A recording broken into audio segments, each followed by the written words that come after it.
This episode includes discussion of grief and emotional trauma. Please take care while listening.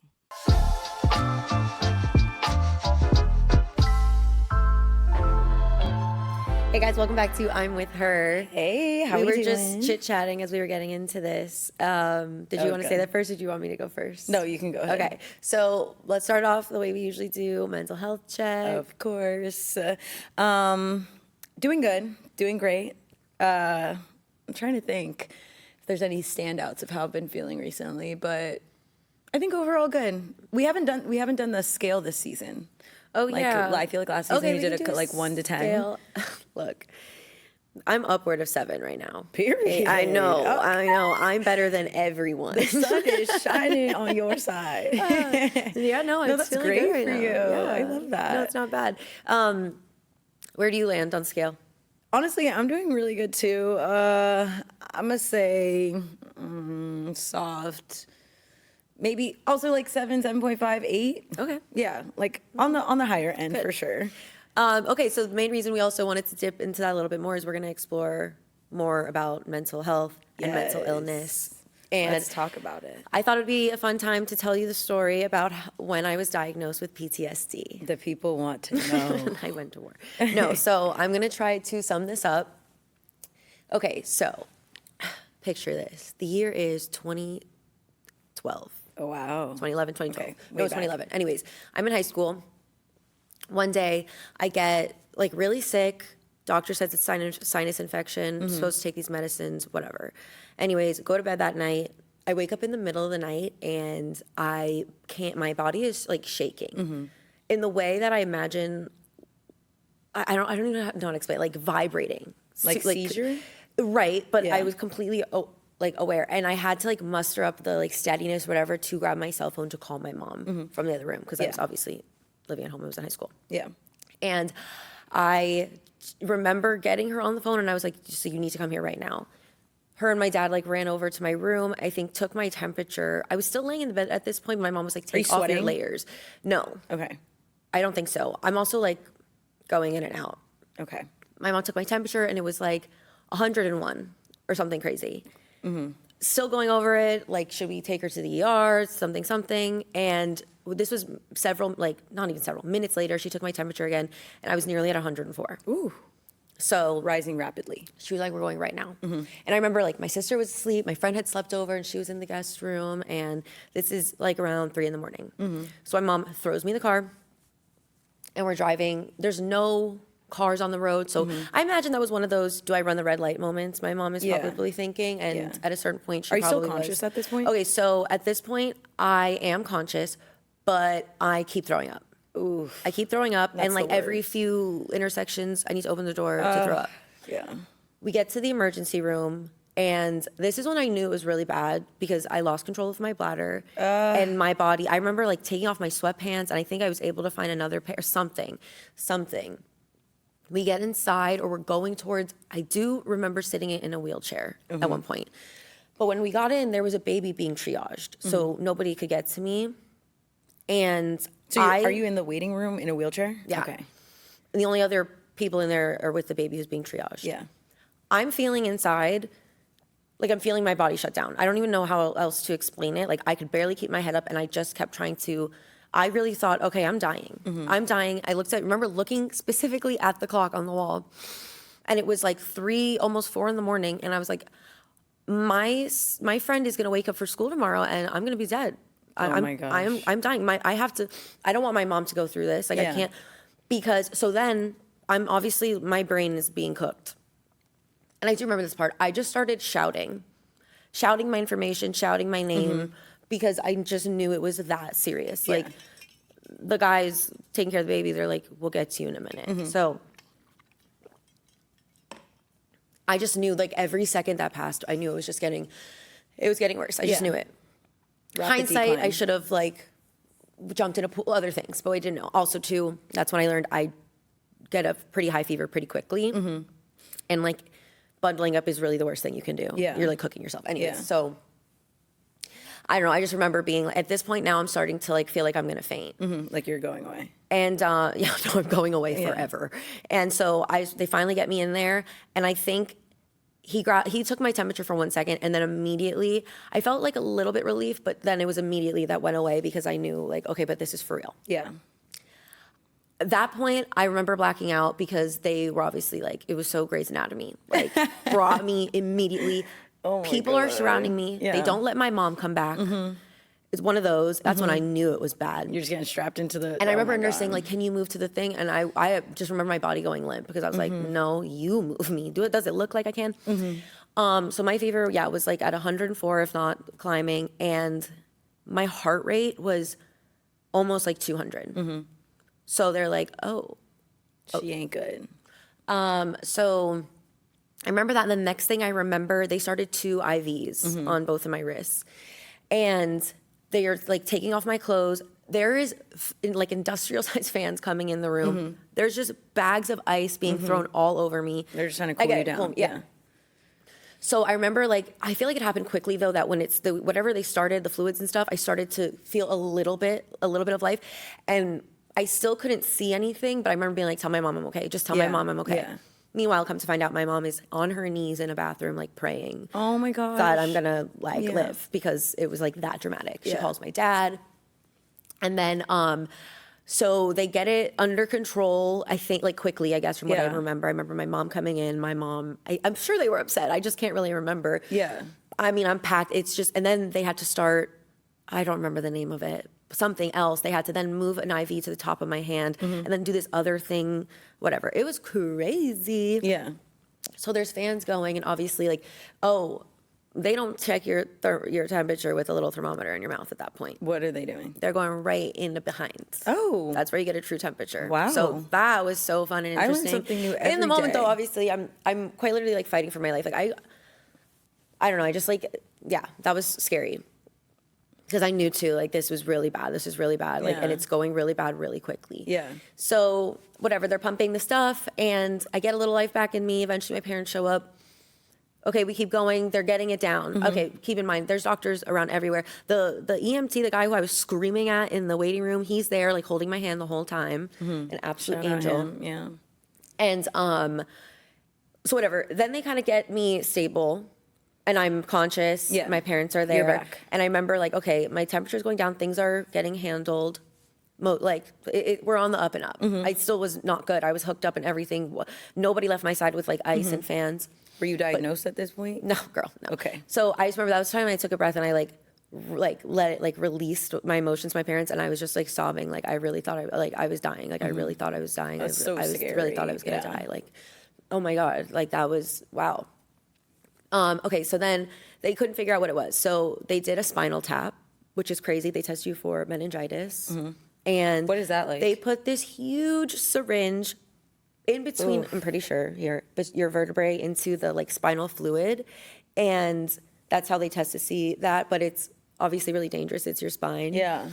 I was so out of it. I was so on this and that honest. I remember it being like, I did take it like a champ, or at least that's what they told me. Was I the best patient ever? Yes. So did that. I had to transfer hospitals because this one didn't have a pediatric floor. I ended up being in the hospital for a little over a week. And at one point they had an infectious disease doctor come in. I was quarantined where they like near the NICU. It was just me and a little baby. And they tested for all these things and it all came back negative, which is great. But it was like, what the hell was it? Yeah. I recovered. Oh, but like it wasn't without more spikes and fevers. Like I was still, there were still really, really rough moments. And so, but whatever. Got through it, got released, and it was really nice too. The ER doctors actually followed up, or my dad followed up with them, and then they whatever. It was really nice. It like went beyond that, and my parents were obviously like, "You saved my daughter's life." Blah blah. Blah. And even I, because then that started like a chronic situation that I ended up in that ER like several times for a mixture of either being sick again and it just going really intensely, or like panic attacks and anxiety, because this is what really like took it off the deep end. So. Week goes by, I recover, I get home. So no. Okay. We don't know. No answers. Come to find out, I later tested like positive for something for mono, and that's what they called it. But I was not convinced. But also then I was like, okay, whatever. I guess it was mono. Yeah. Okay. And a mixture of me just like cooking my body accidentally because I was just maybe too bundled up and whatever. Week goes by. And this is back when it was like TiVo, or like you recorded from the DVR and you like go back and you press play. So obviously me and my family were exhausted. We've all been through this. And so we get home and I'm sitting on the couch with my parents and it's like, okay, let's catch up on our shows. Yeah. My sister's like getting in the shower. Yeah. And it's raining, like a little storm. There's no live updates or anything because this isn't a streaming platform. Obviously, it's before that. Yeah. And I just hear this really loud noise, like really, really, really loud noise. And it's coming on like pretty fast. And the house starts shaking. And it sounds at first like, you know, when a plane is right over you and it's loud. Yeah. Everything's rumbling. Except it was getting incredibly loud, really fast. And I just remember the look of horror on my parents' face. And I'm thinking, I'm not even kidding you. Oh, a plane is falling out of the sky right now. Onto our house. And I'm like trying to go outside and they're screaming, get in the bathroom, which is the only like room in our house that had no windows. I'm quite literally thinking, oh, we have to dodge this plane. Like, we're gonna like, from this thing, like we have to fight for survival. It was a tornado. Came through. Oh my God. And hit us. And my mom ripped my sister out of the shower. Everybody was okay. I mean, there was damage to the house. My bedroom, which I wasn't in, thankfully, the window blew and everything kind of got like a little messed up. Our cars were damaged, houses, but like thankfully, That's like, that was it. There was a house in our neighborhood that was completely leveled, but the family was like out at the time, so nobody got hurt. It was crazy. God. Yeah. So scary. Okay. So that combination of that time, and then progressively during that year, my senior year of high school, which is why else I believed it was mono, because I guess it can sit and, you know, can cause long-term. So I was just like getting sick a lot.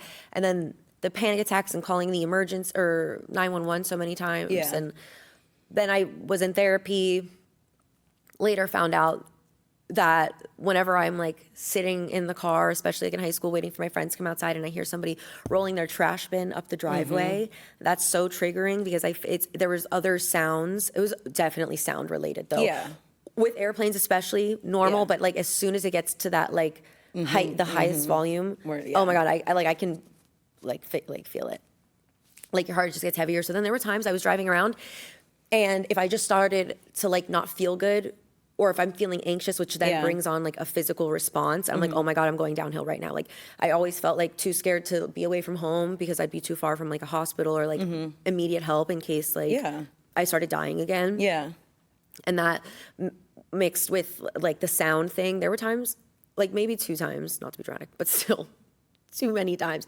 I was in the car and I really thought, oh my God, I'm about to have a heart attack or my heart is going to combust in my chest. I'm going to kill people because I'm behind the wheel right now.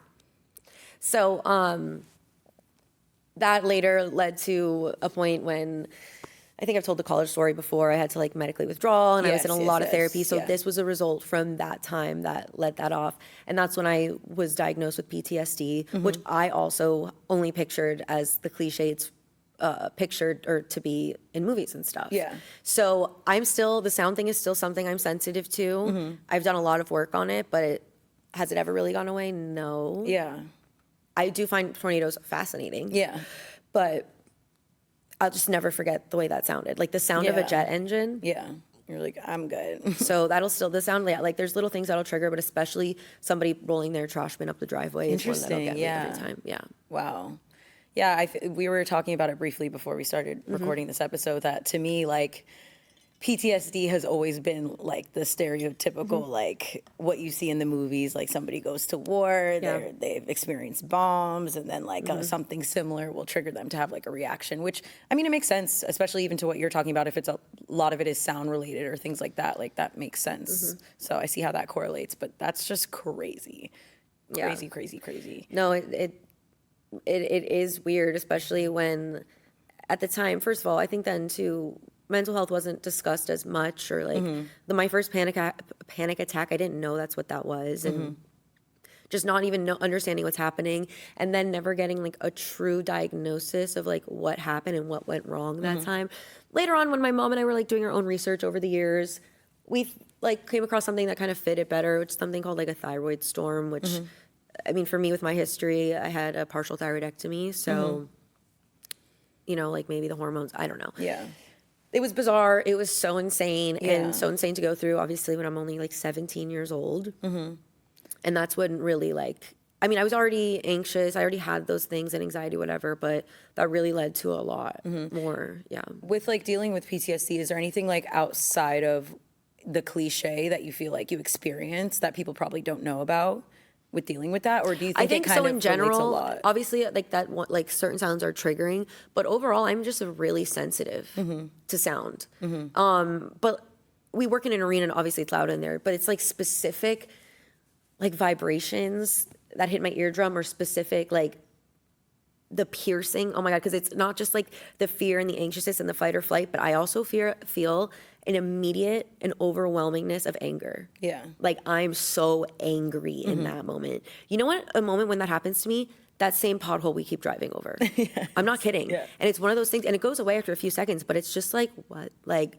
I've been rattled from the inside. It just bleeds in. Interesting. I think they all just like, they all end up bleeding in with each other, and it's not uncommon if you have like one thing, you wouldn't have another. Obviously, there are way more severe situations. Of course. Way more. Yeah. But trauma, like nobody can define or say something you went through wasn't traumatic. Of course. You know what I mean? Whatever it was, just is going to hit you how it's going to hit you, and that's that. Like maybe, well, like the first time you got a shot as a kid didn't like whatever, but other people who have like a severe fear of needles, that was, you know, maybe it's something, it could be something like that. Yeah. So it definitely shows like it, like everything else is a spectrum. Of course, There's yeah. different like Yeah. areas and stuff. So it's so silly, it's so crazy. And then too, like when I think back even at this age, and I'm thinking, like telling the story, I almost feel like I'm being dramatic. I Yeah. mean, that's what really happened. Yeah. And I think the joke too at one point with that same nurse who was there was like, I think for a while I held the record for like highest temperature and something, but like, because I was so close to like brain damage and like, that's so crazy to think about. Yeah. But also people have these near-death experiences all the time. Right, yeah. And you've told us your near-death experience. We've also to unpacked having that. when I can laugh at it because Yeah. you have to find the humor in life and in death and all of these things. Yeah, but like and you're that's how I saying, cope. like your situation is still true to how you felt. Like Yeah. even though might not be the most traumatic thing ever, but like it still was for you. Yeah. So like it's still valid No, nonetheless. no. So crazy. It's so crazy. Yeah. Wow. Silly times, silly girls. But yeah,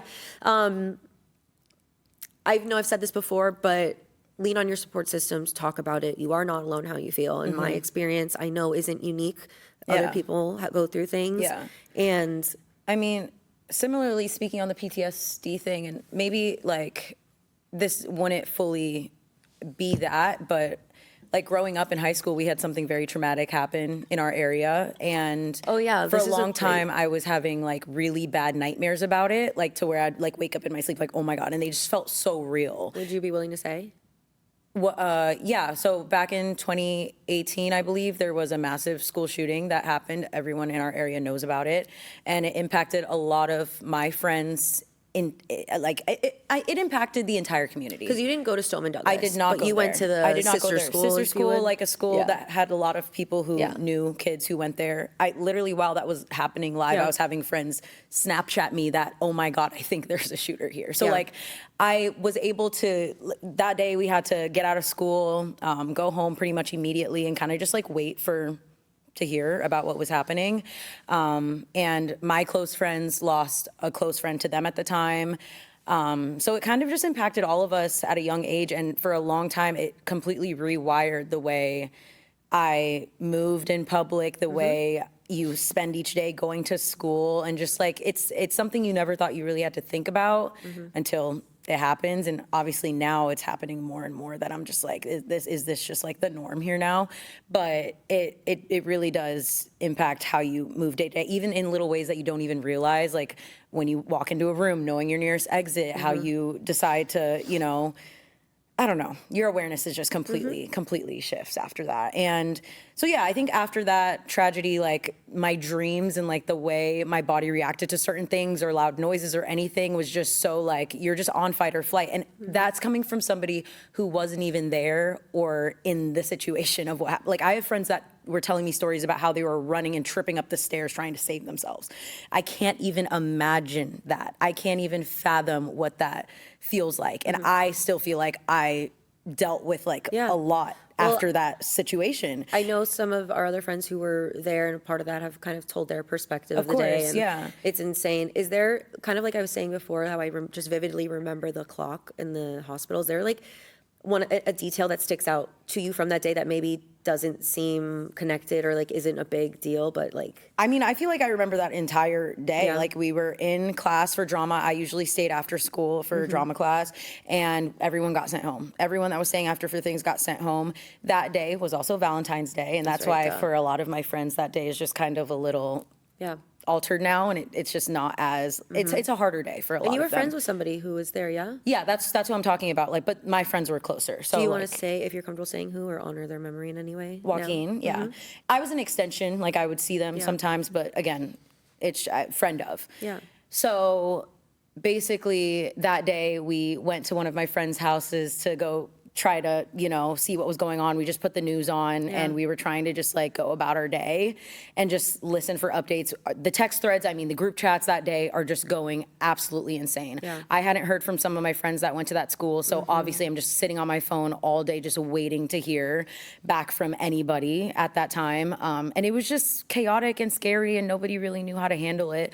And I think that night I stayed up the entire night. I did not sleep one bit until we got the news in the morning. Yeah. A couple people at this time were unidentified. Yeah. And he was one of those people, and not until the morning when we saw, like, I think it was on Twitter where it first came out. Did you say you guys had gone to the hospital No. at one point? Oh, okay. I hadn't, but people that we're closer with definitely did. I'm sure families did and things like that, but no, we were not involved in that. told you?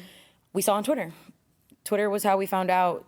It was the quickest source of information Right. for things to get out. So we found out from there. And then we kind of just all had to stomach it. And at the time, again, the friend that I had closest that knew this person. And she was the one friend that I was worried about the most, obviously. So I called her mom because she tried to go to sleep that night. I called her mom and I was like, hey, like, I just want to tell you, can you tell her this information? Like, I don't want her to wake up and see this, and I don't know what she's going to do to herself. I don't know how she's going to feel about it. Like, it's I don't even know. It's just insane. So I told her mom's like, oh my gosh, okay. And then her mom tells her, and then we all get together. And I think that entire next week we spent together, like every single, I really haven't tapped back into this. It's okay. We spent every day together. Just, I don't know. You're a kid. You don't know how to deal with that. I also had never gone through any tragic loss in my family or in my life in general up until that point. So just like navigating that as a child is just so interesting. But I think like what was most comforting for us was just like staying together. Yeah. Staying together, checking in on everybody. There's so many vigils happening at the time.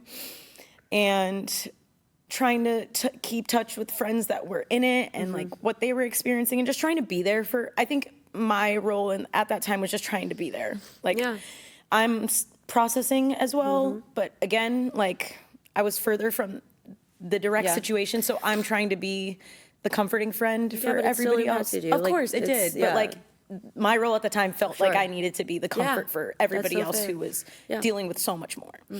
And I think a lot of my friends felt that way too. So the community kind of just came together and trying to be there for each other. I think even after that, a lot of relationships, like people tapped back into things that they probably hadn't in a while, or if people hadn't talked to each other in a while, they kind of like circled back just to be like, hey, like I'm here for you, blah, blah, blah, things like that. There was a lot of movement happening at the time too, walks and like people just trying to like speak out about gun violence, and it kind of just caused an uproar in general. I'm sure we saw what happened after Parkland. Like there was so much more people talking about gun violence and kind of there needing to be a change. And Joaquin's family after that too, the way they handled that. I think Florida just became an open carry. Yeah. But like his family even started a movement after that, and everything like that. So like there was just a lot going on and a lot to process. Yeah, it was traumatic, and trying to like loop it back to like the PTSD of it all. Like, I don't know I don't know if in any way, I see the ways now that like my brain chemistry is altered from that situation, and kind of just like how I move and as an adult now because of that situation or something like that happening. So yeah, it was very, very unfortunate. And honestly, it's still something we see happening so much. Like you can go anywhere and something's happening. So it's just still so scary. It's so scary, so frightening. I think at that time, everybody watched the video that his girlfriend at the time, the speech she made. Yeah. And then later hearing like your guys' experiences with Joaquin and your just opinion of him, it's not like surprising and hopefully validating for those who knew him that he seemed to have been true to that person Of course, the whole time. Like that, he Of course. And just also, really like, is. you're a kid. Like I think back to that time, and I can't even imagine how, like, I can't even believe how much time has passed since then. And I'm like, we were really babies when that happened. Yes. Like, he didn't even get to live, like, a good chunk of, you know, what he, like, I don't know. It's just, it's really hard to process. So, yeah, that's definitely something that has stuck with me since then. And that's I trauma can't for even, sure. I can't even imagine, like, his family and like his girlfriend at the time and everybody else who still like deals with that every year, like on Valentine's Day. That's why it's just such a hard day for a lot of us. And, So like, valid. I don't know.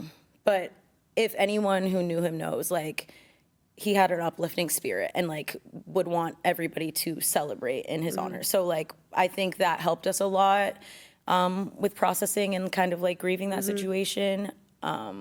And we kind of just tried to see the good in everything because he was that energy for a lot of people. So I think people have carried that legacy on for years now down the line and just remember him in that way. So I think that's all you can do, really. That's what you're doing right now. Yeah. So yeah, it's, wow. I haven't really like thought about that and like really gotten into that in years. It's okay. All of the versions are like you've all talked about, and I cry every single time. No, because it's not fair. Like being robbed of your childhood. It's not. Being robbed of security is being a kid in America, and it's scary. Yeah, it is. And it's still something that it happens every day. It's like, when will this actually ever stop? Like, since then, there's been countless occurrences of the same thing happening over and over again. And it's just like, I don't know. At this point, like, what can you do? You just hope for the best in every space you walk into. And it's Surround scary. yourself with good people. Yeah. Make your choices, know your exits. And check in on people. Yeah. Check in The on best people you for can. sure. Or if you see something, say something. Yeah. Yeah, I think after that too, for sure, like the way you value relationships too with people and like trying to just like, I don't know, like not give grace in certain areas with people in your life and forgive people and like just leave it on a good note. I think I really stand on that now. Like, I always want to keep things in a good place because you literally never know what's going to happen. No, that's so fair. Yeah. And that's a really good outlook, I think. And something I think we should all remember to do in connecting with people, just, you know, because you never know what's going to happen. And just like continuing to be kind and spread love and look out for your neighbors and other people. And if someone asks you, how are you doing today? It's okay to say not good. It's okay to be, we don't have to just like make the, you know what I mean? Like, I'm running in circles, but the human experience is raw and it is like that. And I think if we just show up for each other a little bit more, that maybe it could make a difference. A younger generation can. 100%. And especially those who you know are experiencing grief or have experienced grief. I understand, and like from my perspective, it's crazy how the world can keep going. And, like, everyone's there at that initial shock, but then for like Joaquin's family and for people, anybody who's experienced loss, like their world is still stopped and it keeps going. So just, everyone, I think that one thing everybody has in common is grief. So 100%. And one more thing I just want to throw in, like, about his family and like kind of how they've processed after everything. I mean, looking at all they do, it's like I can't even imagine how they feel. And but the fight they have put up for gun violence in general, they run an organization called Change the Ref, and they do a phenomenal job at just like fighting for the rights of people and kids and everybody who is just stripped of life too soon for literally something that could be controlled. And it's just super unfortunate. So if anyone has the opportunity or cares to look into it, like, their organization is Change the Ref across everything. And it's a great cause, obviously, because it's so unfortunate that this happens to people so often. Yeah. Yeah. And if you're struggling, use your resources. And until next time, please take care of yourself. Yeah. And we send nothing but healing, light, and love. Bye.